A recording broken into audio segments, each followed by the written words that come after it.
Hi everyone, I'm Geraldine Anello for the Handy Women YouTube channel. Very excited today. I am here with one of our awesome members in the community for Handy Women, here with Kayla Rossiter. Hey Kayla, how are you doing? Hey, good, and yourself? I'm so pumped for this. I love it. And I'm excited because we were just talking about this project and everything. And you just did the floors of your kitchen very recently, I hear. How did that project come about? It's kind of the last thing I have to do in this house. It was a COVID project and redone most of it and kept looking at this floor and I just decided it needed to go one day. It was really ugly and it was that tile that you find in restaurants, kind of a maroon tile from like the 70s on half of it. And then there was a gap, a drop down, and then it was the original gold hardwoods on the other side of the kitchen. And so it just was, I'm like, this just needs to go. We'll see how this goes. So gold hardwood? I've never even heard of this before. What is It's it? a color. It's just a color of hardwood floors here. One sec. But does it come, is it painted gold or it's, No, see how that's dark? See how yeah. it's like a gold color, like like just it's a like that would be more of a red color on the ceiling.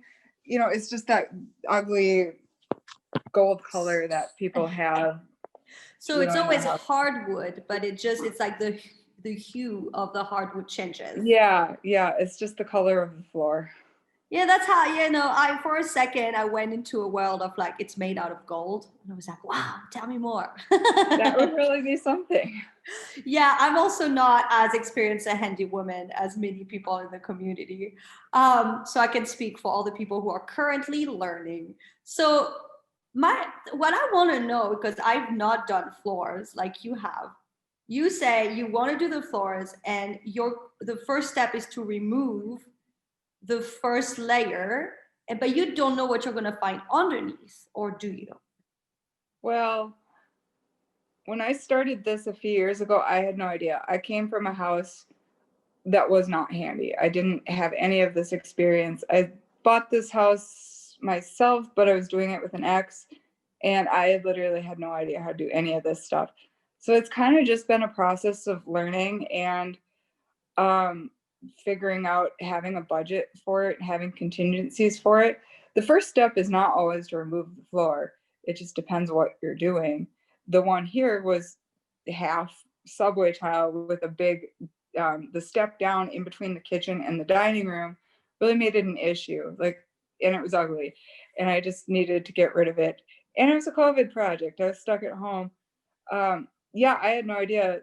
So it really depends what you're working with. The floor I just showed you, that was kind of it was covered with carpet and then it was gold in color and the color didn't match. There was a dark color on this side of the room and then a gold color on this side and then it matched a gold color on the other side. We didn't remove that. We just stripped it down, took a sander, stripped it down, and re-stained it and then put polyurethane over it, which then peeled. And then a year later, I realized we used don't use the Minwax brand. I talked to a whole bunch of people and they're like Varathane all the way, much better poly. Sanded it down, repolyed it. We just had to scuff the top layer and then put that poly over it. And that's been miles better than the first time. But that's really, so when I decided to do this one, I am a little familiar with a bunch of the snap together flooring options. There's so many good flooring options right now that are super easy to install, relatively cheap to do, and it's so that's the thing. Like, doesn't matter. You can go over the top of it. It's still not. Anyway, that's a whole nother section. Let's stop there and see if this is making sense so far. It makes so much sense. Now I'm like full of suspense with what you were about to say. Oh, I was gonna tangent into something entirely different. Tangent away. Let's see. Do we? I don't know where to start with this floor. So this floor project, I suppose I should show you this floor. I'll flip it around and show you. So this is what it's turned out to be Wow. so far. And so the step down, the transition was right here into this section here. And then you go through this section. Oh my gosh, I emptied my garbage. And here then you have another transition into there. And then this one is a bathroom where I previously tiled the floor. So you can't, like this, these have to stay the height they are. Like you can't just, unless I would have wanted to take it entirely down to the subfloor, like entirely um, remove all of the old flooring. I just removed the tile layer. I was hoping it would be more even once I took that down, but there was still, like between the two rooms, it was bad. Like there was still a huge disparity with heights in between the two of them. Um, let's reverse a little bit. Taking out Yeah. the tile sucked. It was it just a chisel and a hammer to take the tile out. That's so badass. Like, first of all, a woman with a chisel and a hammer. Like, I love that. We need to normalize this narrative. It I really know. sucks that a woman with a chisel and hammer is badass. Some of the reasons I think that men are better at construction is they're physically heavier. That would have helped. I'm not a very big person, so like it just takes me a lot longer to do stuff too. My ex showed me how to cut some tiles. Like, oh, put your knee on it and then just go all the way down. And it took him like a second. I put my knee on it. I cannot get the pressure he can, and then and then it's moving.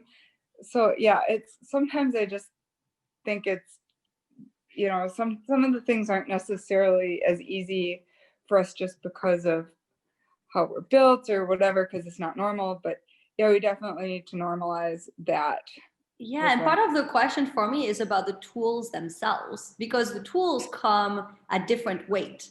And so a lot of times, like we'll talk about, I want to make sure I get a tool that is not as heavy as it can be. For Mhm. this, for exactly the same thing. I'm 5'1", I'm petite. I need a tool I can hold for a while. I can't just have like the heaviest tool around. And then it's like, is a lighter weight tool as efficient and as good and as reliable as the other ones? And so maybe that's part of the future is tools that are lighter, that work stronger without as much pressure. Maybe that's where it's at. Mhm. Yeah, absolutely. So I got that removed and then I used a crowbar to take out the flooring, but the subfloor, which is basically just like a plywood basically. Subfloor is just the fancy term for that. It had delaminated, which means it came off like mulch. Like so as I'd pry it up, it basically just shredded. And so that was a few weeks of working on that. Make sure to put a respirator on. I got really not thrilled with the respirator. It is really hard to work when you're not used to breathing with that. And so be careful and take breaks and stuff because I overdid it one day for sure. And I just felt awful the whole day because you don't get enough breath and I just overdid it. And so that's a thing, but it's better than breathing in all that stuff too. So what Uh, kind would you buy now? Do you have like something you're looking for when getting a respirator, or it's just one of those things just gotta deal with it? I'm an awful person for this. I've done way too much of this stuff without one at all. Like, oh, it's just some wallpaper. Oh, it's fine. It's just this. It's just that. I'll be fine. Um, so I don't really know. I really don't. That's I hate to admit that. Something I should get better at. Oh, it's just a couple cuts. It'll be fine. And then you're breathing in sawdust over years. So depending on how long you're doing this stuff, it's definitely, I have no idea what I ended up buying. I was stripping wallpaper And I looked it up and I found out 1970s floral. It was a nice lined one. It has asbestos in it. And I'm like, oh, well, that sucks. I better go buy one. So I just went to Menards and Oh, picked up one. whoa. Yeah, because I guess now we're paying a lot more attention to those things that they did in the 70s. Yeah, but if you call like, I just called poison control and because I was curious. I'm like, well, how much exposure do you need to this? Because I spent 6 hours on a ladder this close to the wallpaper pulling it out, and I've taken out tiles and stuff before that were, probably not the greatest. And I'm like, well, how much exposure do you need? And basically they laughed at me. So that level of taking out wallpaper probably isn't going to kill you, but I was really disappointed also with that response. I was gonna say, I'm never always surprised about people laughing at you for asking a question, no matter what topic it is. It's like that's kind of I can't know everything about everything. So Mhm. sometimes I don't know when I need a proper answer without the attitude. Right. Um, but back to the floor project here. So got the tile removed, got the subfloor removed, and then usually I'll just, and I know people hate this, like I'm fine with it. I'll get it clean, I'll vacuum it, take the nails out, make sure it's good, and I'll just look at it for a while and a couple 3 weeks and figure out what to do. Cause I'm like, this is a lot less level than I thought it was gonna be. So now I'm like, crap, what do I do with this?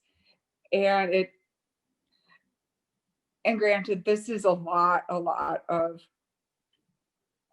this is the last project I'm doing on totally renovating this house. So at this point, I have confidence that if I knock it out, I can put it back. When I first started this, um, I grew up very, and that's on trauma, like very, very super critical, um, no responsibility, no chores, very, very critical. Don't take anything on, was allowed to quit all the sports, just really grew up in a totally different spot. So I come into this house and I'm like, oh, it'll be fine. And my ex knows stuff. And I like, after we broke up, I had 2 rooms that were totally down to the studs Oh, and half a house. And we had started doing this. It's probably the best thing I've ever done, ever. I'm so glad it's worked out like this because it's made me learn all these things. And it's each thing I learn gives me more confidence. Like I had to call someone after I put air in my tires. I overfilled it. I'm like, how do I get the air out of my tires? Like that, like that. That's bad. Uh, tell us, because that's a good question. No question is a bad question. So for all of us who don't know, how do you take air out of your car? All right, so air from tires, you flip over the pressure gauge and you use the little thing to release the air out of the tires. Love it. Thank you for that. Okay, so back to floors. Back to floors. You remove the first layer. So far, so good. Remove the tile, remove the subfloor. Okay. Then, Then we look at it because it's on level. The whole thing is just a big wave. So then I hauled in 3/4 inch. After looking at it for a while, I figured out we needed 3/4 inch plywood over here, and then tapered it with 1/4 inch up to the kitchen level, and just kind of had to deal with a little bit of slope in between the transition points. Put some floor level down. Um, Used a little bit of sheetrock mud to just kind of cover some of the spots. Actually, there's floor level like patch stuff too that's expensive, but it worked real slick to kind of just spot touch everything. And floor level is very expensive, but it that's a works good really trick. well. I love it. Yeah. So anyway, then we put the new floor down and life is good. Yeah. So what's the hardest part of all those steps you described? What's the hardest one? Physically hardest is removing it, but that um I don't know, more just figuring out how to transition it. And what I should have done if I was going to do it correctly is take out all of the flooring, level the whole thing. But then I didn't want to spend the money to take out all the cabinets and redo all of that because that just gets expensive. So what I should have done is taken out all the flooring instead of leveling what I had, but I didn't have that kind of a budget. Yeah. And what was the most fun? Was putting the floors in maybe more fun, or is destroying kind of fun? I kind of like destroying it. The tiles, you like the cutting the tiles. That's so fun. Mm-hmm. How long did it take from the beginning, the first step, to the last step? 6 months. Wow. Normally it doesn't take that long. It was such a transition. And then you have a patio door and a living room transition. And then the living room transition is about a 1/4 inch shorter than where the height in the kitchen is. But that's because there's a block wall under here that's right at the transition, and it's settled on this side. It's settled on either side of that block wall. And then the transition to the living room is 1/4 inch. So it's mainly just figuring out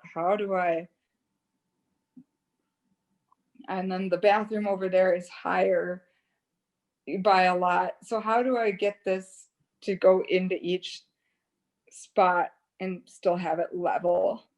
And so that was probably the hardest one, is just I hauled in the subfloor, and then you had to get that cut. And because of the slants in the floor, you cannot measure. So I measured the floor. Well, the floor slopes.